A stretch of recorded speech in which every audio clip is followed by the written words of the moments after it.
व्यभिचार करने वाले से मित्रता करोगे तो आप भी व्यभिचारी हो जाओगे। आप जैसे व्यक्ति के साथ मित्रता करेंगे, लोभी के साथ मित्रता करोगे, आप में आपके अंदर भी लोभ आएगा। कामी के साथ करो, काम आएगा। क्रोधी के साथ करो, आप में भी क्रोध आएगा। तो कहते हैं मुदिता उपेक्षा, उपेक्षा अर्थात जो शराब पीता, जानते हैं शराब है, उससे उपेक्षा करना। द्वेष मत करो, द्वेष में उपेक्षा अंतर है। द्वेष यह है कि उसके प्रति द्वेष करना, उपेक्षा तुम अलग हो गए, उससे दूरी बनाओ। गांजा पीता है, दूरी बनाओ। मांस खाता है, दूरी बनाओ।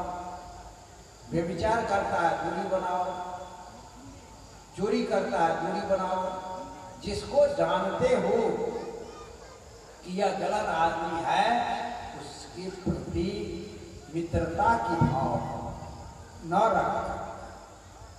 बैर की भी भाव नहीं रखना, क्योंकि बैर करोगे तुमसे भी बैर करेगा।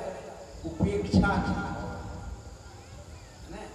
कबीर साहब ने कहा सहजे मार कबीर का चित्त से देई होता, मैंने अपने चित्त में से होता। क्योंकि गलत आदमी के प्रति मित्रता रखोगे तो आपके अंदर भी वो गलत प्रभाव आएगा। इसलिए उपेक्षा, उपेक्षा गलत गलत काम को मैत्री करनी। और सुख और दुख, पुण्य पुण्य, पुण्य और अपुण्य, ये जो सुख दुख है ये जीवन का चक्र है। जिस तरह से देखिए सुबह हुई थी, अभी शाम हो गई, और शाम के बाद पुनः सवेरा हो।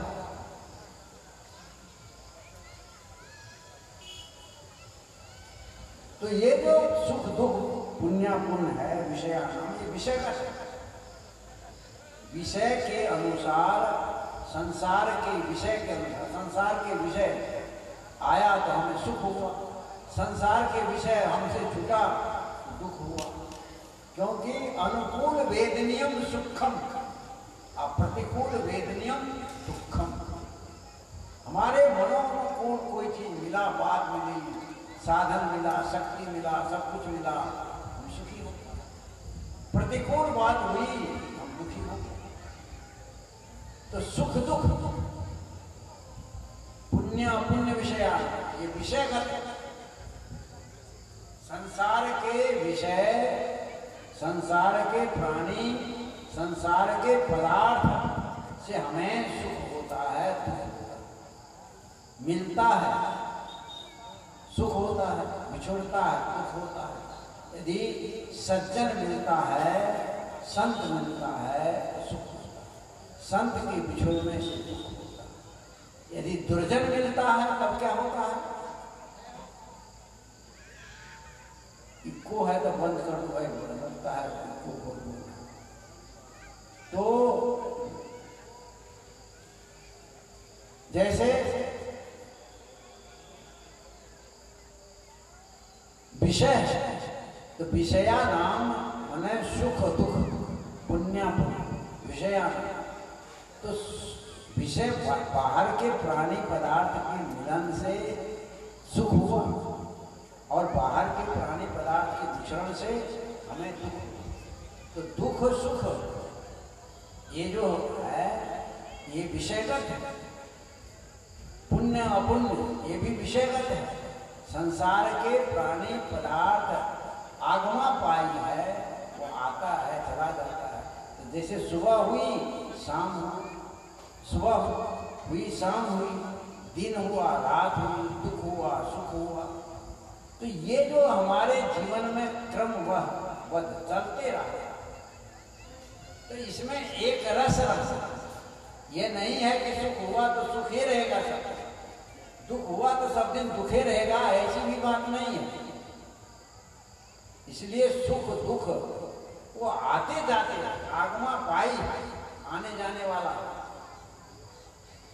इसलिए इस पर विचार करना है। और जो आपके पास साधन उस साधन का सही उपयोग करना और सही दिशा में उपयोग करना। यदि सही दिशा में सही उपयोग करेंगे तो आपके जीवन में शांति, समृद्धि और सुख सब आपके जीवन में आनंद आने वाला है। लेकिन आप उस जीवन में आनंद को लाएंगे तभी तो। बाहर के प्राणी पदार्थ में आनंद नहीं है, बाहर के प्राणी पदार्थ में सुख नहीं है, लेकिन अनुकूल वेदनीयम सुखम, प्रतिकूल वेदनीयम दुखम। मन के अनुकूल है तो दुख है, सुख है, मन के प्रतिकूल हुआ तो दुख है। लेकिन यह क्या है? सब विषयगत है, संसार के प्राणी पदार्थगत है, आत्मगत नहीं है। आत्मा का जो सुख है, आत्मा में जो शांति है, आत्मा में जो आनंद है, वह साधना पर है। जब साधना के द्वारा मन निर्विषय होगा, मन जब आत्माकार होगा, तब वह आनंद प्राप्त होगा जो आनंद तीनों काल में एक साथ रहेगा और आपके साथ रहेगा, दूसरे के नहीं पास जाएगा। तो ये जो आनंद है, जो सुख है, ये हमको डिस्टर्ब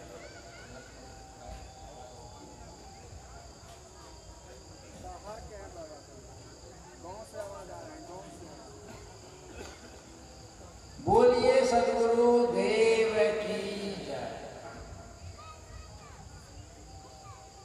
मतलब यह है, मैं क्या कहा, आज तक आपने सत्संग भजन साधना बहुत की, लेकिन आपने जितने साधन है उसको सही दिशा में उपयोग नहीं किया। इसीलिए व्यक्ति आज प्रकृति के तरफ से आपको सभी चीज दिया, सब चीज से परिपूर्ण है। बुद्धि है, विवेक है, श्रद्धा है, प्रेम है, लेकिन उसका प्रयोग विधि आपका सही नहीं है, इसलिए दुखी। ये मनुष्य के जीवन आपको मिला, यह जो जीवन मिला है, इसी जीवन में उस चीज का आप उपयोग कर सकते हैं, इसी जीवन में। लेकिन उपयोग विधि आप जाने नहीं पाते। अच्छा, एक बात बताइए, ये माता लोग बैठी हुई हैं, चावल बनाती है, भात बनाती है, तो भात बनाती है, भात क्या है? पानी में चावल से धोता है। पानी में क्या होता है? चावल को डालिए, जल का जहां अंश होगा वहां वह सिद्ध करेगा, पानी भात बनेगा। अच्छा, एक हंडी में पानी के जगह पर आप तेल डाल दीजिए या घी डाल दीजिए, और घी डाल करके उसमें चावल डाल दीजिए, आंच लगा दीजिए, भात बनेगा। माता जी आप ही लोग को न बताइए, आप ही लोग इसकी विशेषज्ञ है। एक हंडी में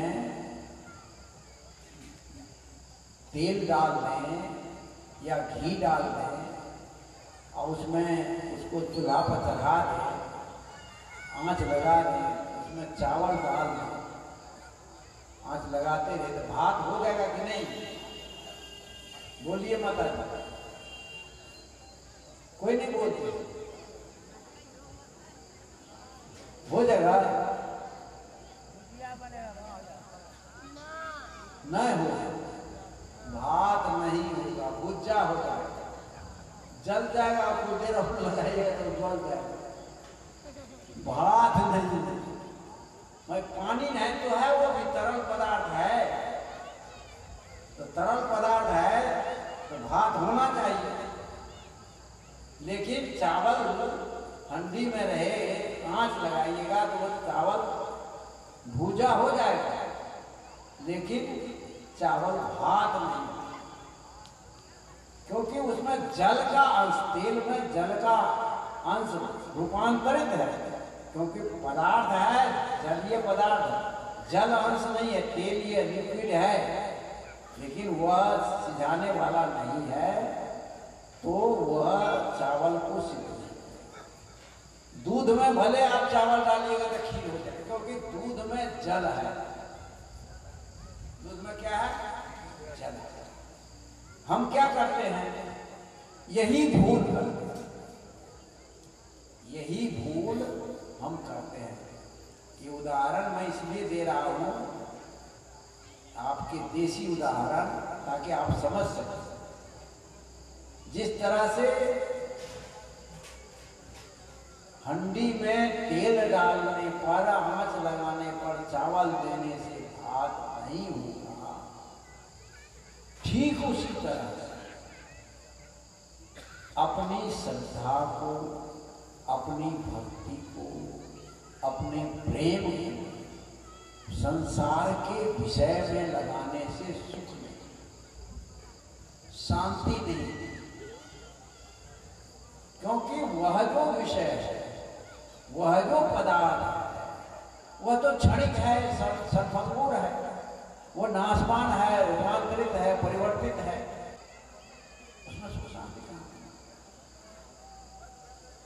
वो नहीं होती, तब सुख शांति होती। विषय से जब उस प्रेम को, श्रद्धा को, भक्ति को सत्संग की ओर, धर्म के काम की ओर लाएंगे, आत्मा की ओर लाएंगे, तब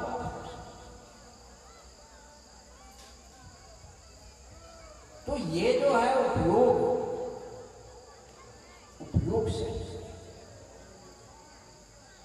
आप सभी साधन से संपन्न है। आंख हमें है देखने के लिए, तो देखने की दृष्टि है। हमारे शास्त्र में नियम दिया, क्या दिया है कि मातृवत परदारेषु परदर्वेषु लोष्टवत आत्मवत जह पश्यति सह पंडितः। वही ज्ञानी है, वही पंडित है। कौन? जो अपने आत्मा की तरह दूसरे की आत्मा को देखे। आंख आपके पास एक साधन है। मातृवत परदारेषु, दूसरे के दारा को अर्थात अपनी को माता की तरह देखे। ये हमारे भारतीय संस्कृति, विदेशीय पाश्चात्य संस्कृति नहीं है, भारत की संस्कृति है कि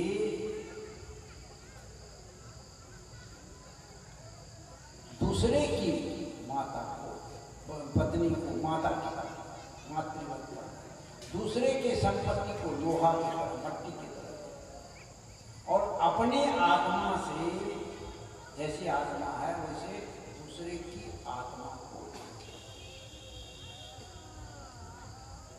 तो दूसरे की आत्मा को देखे।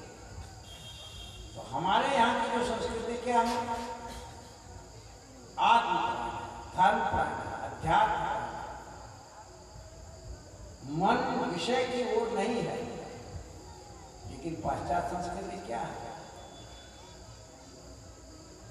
एक साल के लिए आपसे शादी कर लिया, और दूसरे साल दूसरे से शादी कर लिया।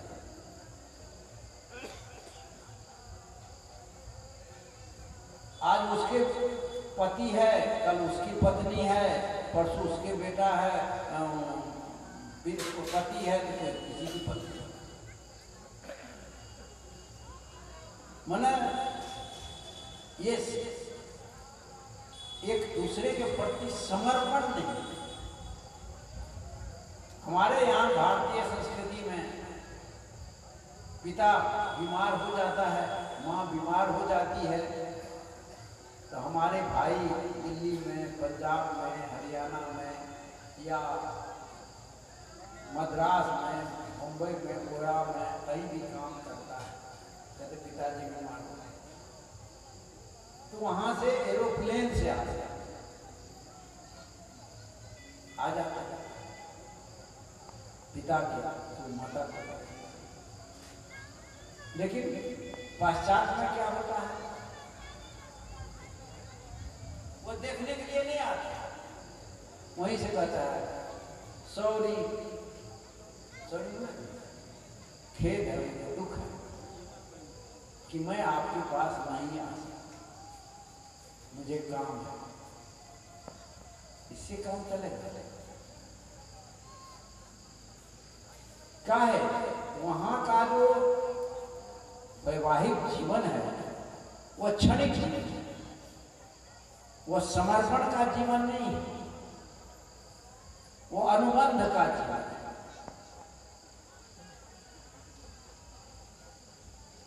तो वहां भोग परायण जीवन है। ये जीवन क्या है? भोग परायण। लेकिन भारतीय संस्कृति जो है यह धर्म परायण, आत्म परायण जीवन है। यहां एक दूसरे के प्रति सुख दुख को समझते हैं।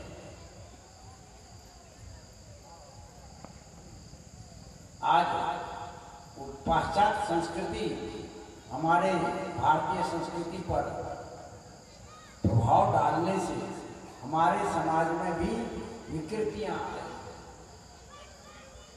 आज एक शायर ने कहा है, अभी जो वर्तमान स्थिति है उसको देख कर कहा, सुबह के बाद कभी शाम नहीं, जिंदगी का कोई मुकाम नहीं, क्यों न सारे उस्र ठुकरा दूं, आह भरना हमारा।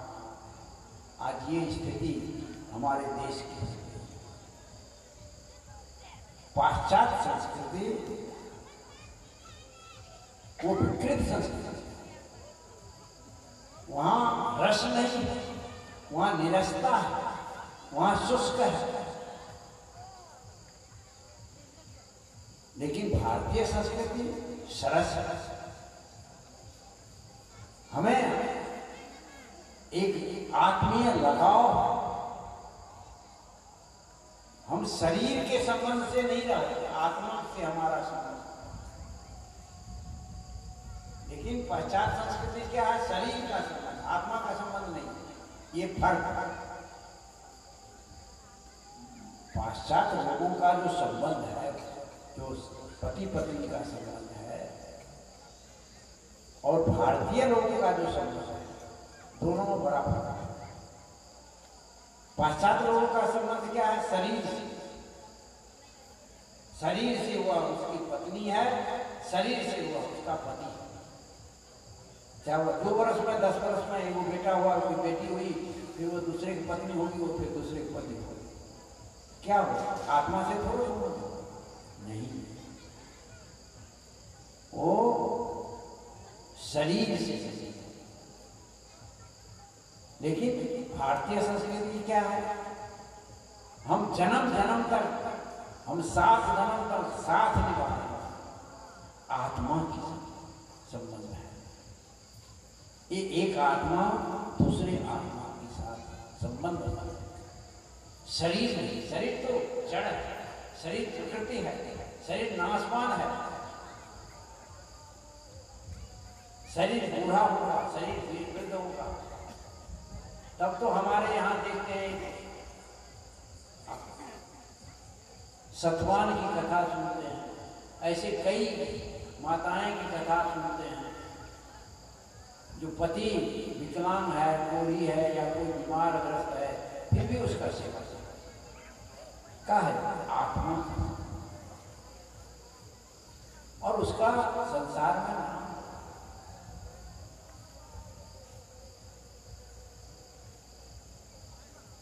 शरीर से संबंध रहता तो राम के साथ सीता नहीं जाती।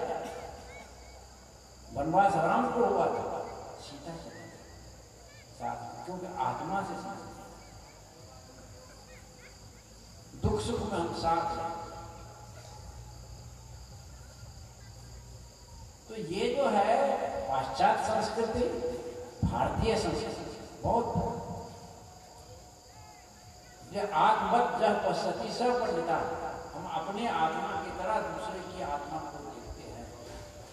ये भारतीय संस्कृति, पाश्चात्य संस्कृति, वो आत्मा की तरह दूसरे का आत्मा को नहीं देखते।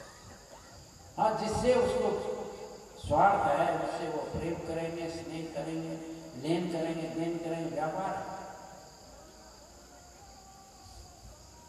तो हमारे पास साधन है। मैंने क्या कहा? साधन का सदुपयोग। बहुत साधन है, बहुत हजारों साधन है, लेकिन उसका जब आप सदुपयोग करते हैं, सही दिशा में खर्च करते हैं, सही दिशा में लगाते हैं, आपका जीवन मंगल, आपका जीवन सुख समृद्धि से भरता है, आपका कल्याण होता है, आप मुक्ति को पाते हैं, आप शांति को पाते हैं। और वही ज्ञानी कितनों बड़ा नुकसान हो जाए, स्थिर नुकसान भौतिक पदार्थ का, कितनों बड़ा क्षति हो जाए, नुकसान भौतिक क्षति। एक घटना सुनाता हूँ।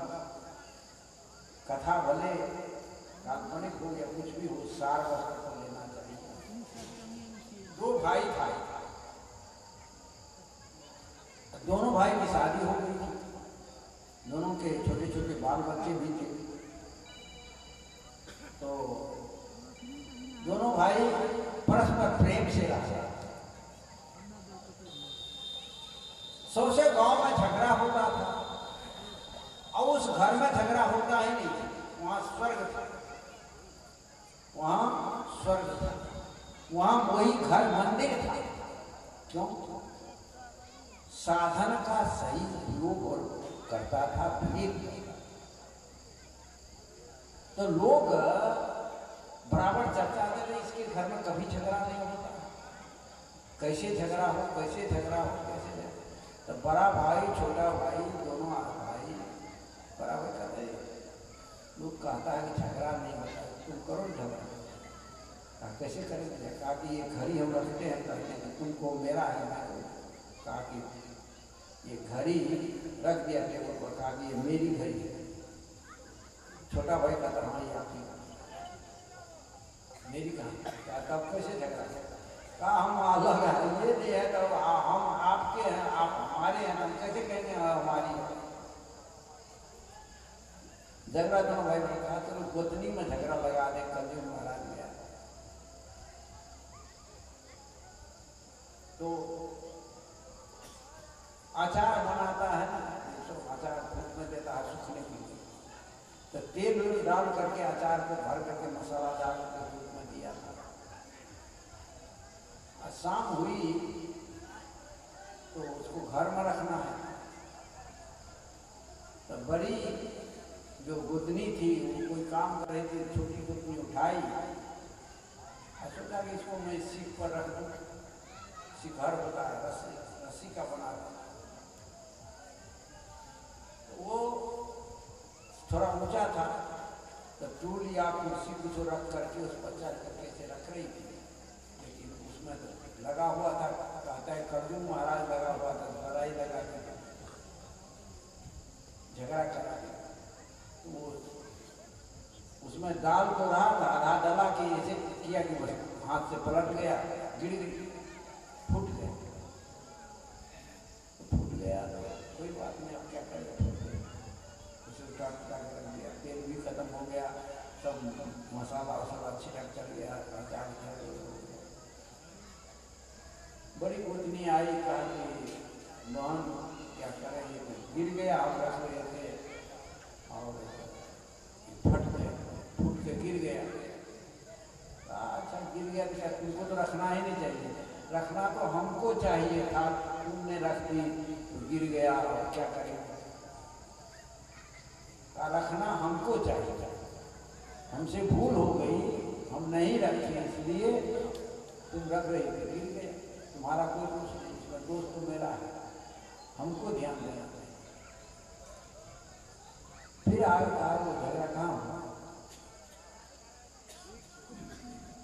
छोटी गोतनी अपने पति से कहा कि देखो ऐसे ऐसे हुआ गिर गया।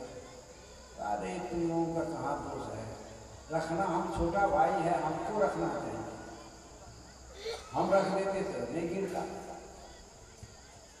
बड़ा भाई किस पास में रखा गया, तुम लोगों का कहाँ, मैं रख देता तो नहीं गिरता, आप लोग का दोष है।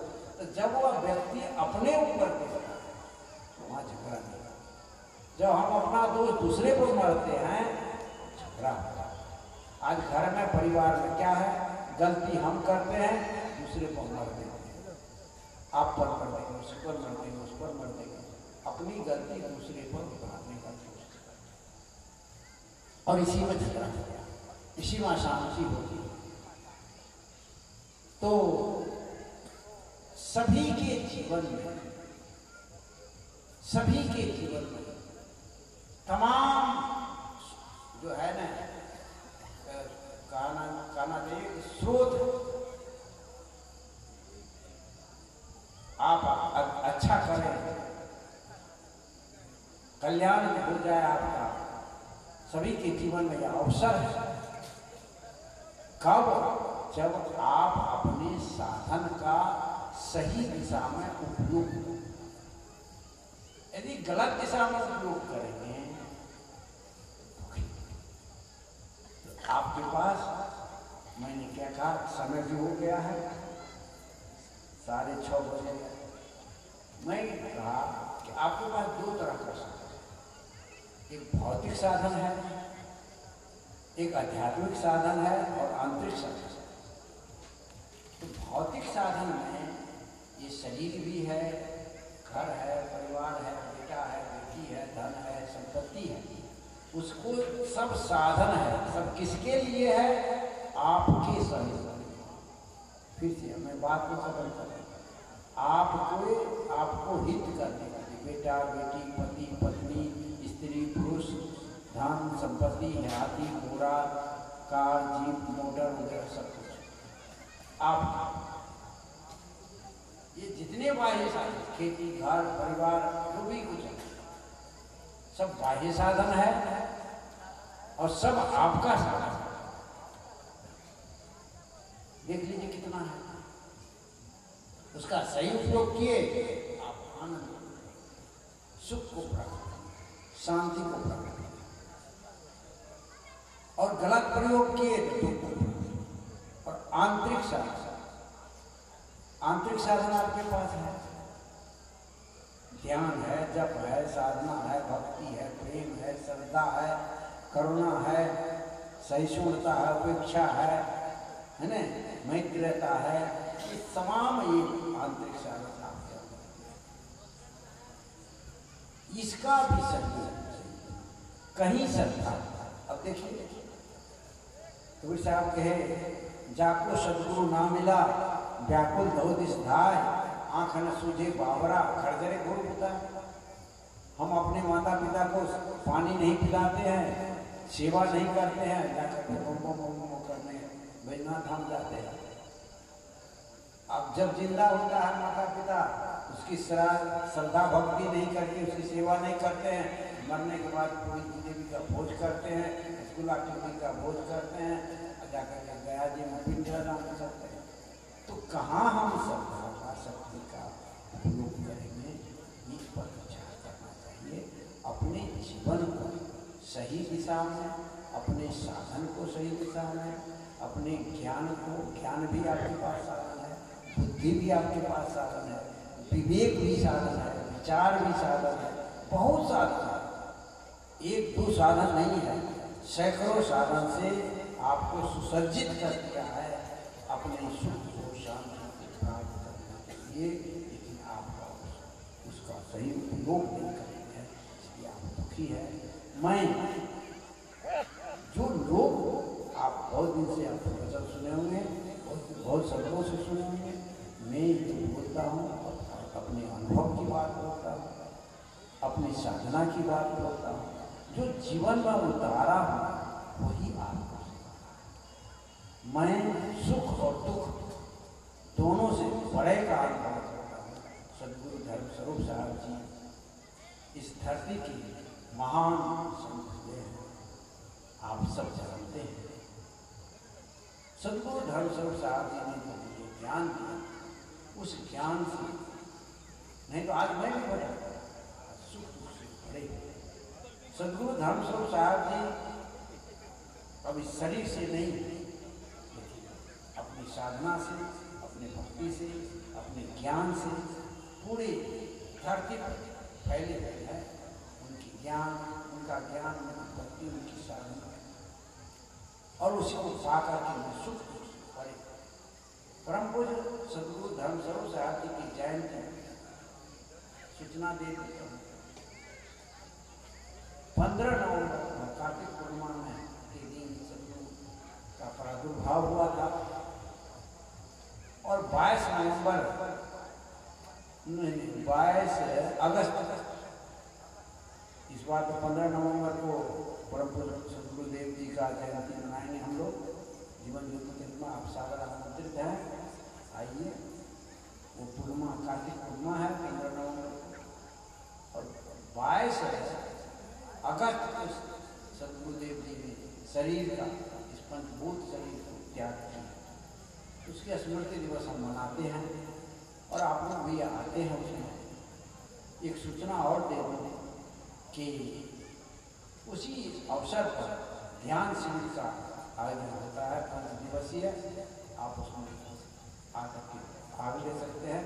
वो 15 अगस्त के बाद 17 अगस्त से 18 अगस्त से 22 अगस्त, और परम पूज्य सदगुरुदेव जी के समाधि मंदिर जो दर्शनीय बनाना चाहता था, आप लोगों के सहयोग से, मैं तो कुछ नहीं करना, तो मेरा मुझमें कुछ नहीं, सब कुछ है।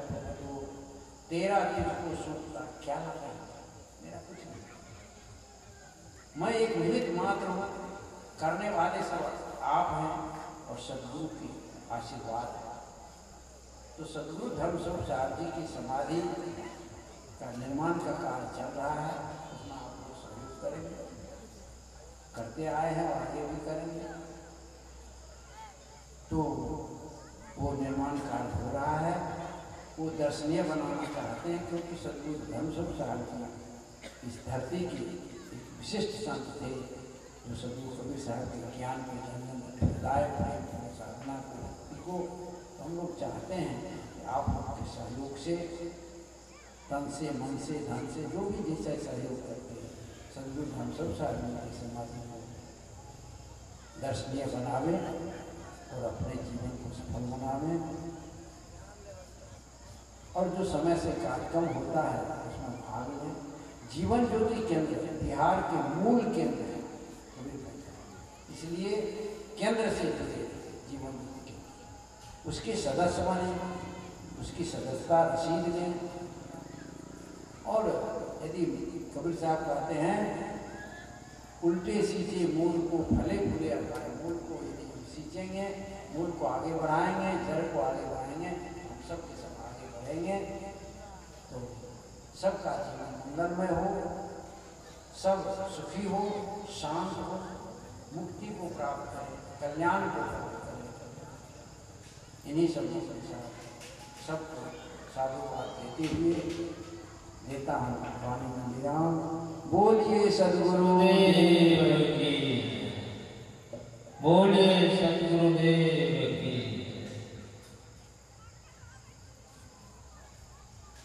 अब हमारे महान गायक मिथिलेश सागर जी मंच पर उपस्थित हैं। मैं उनसे आग्रह करता हूँ कि वो 2 भजन से हम लोगों को लाभान्वित करें, और इनके भजन को सुनकर हम लोग अपने जीवन में उतारने का प्रयास करेंगे, व्यवहार में लाने का प्रयास करेंगे। धन्यवाद।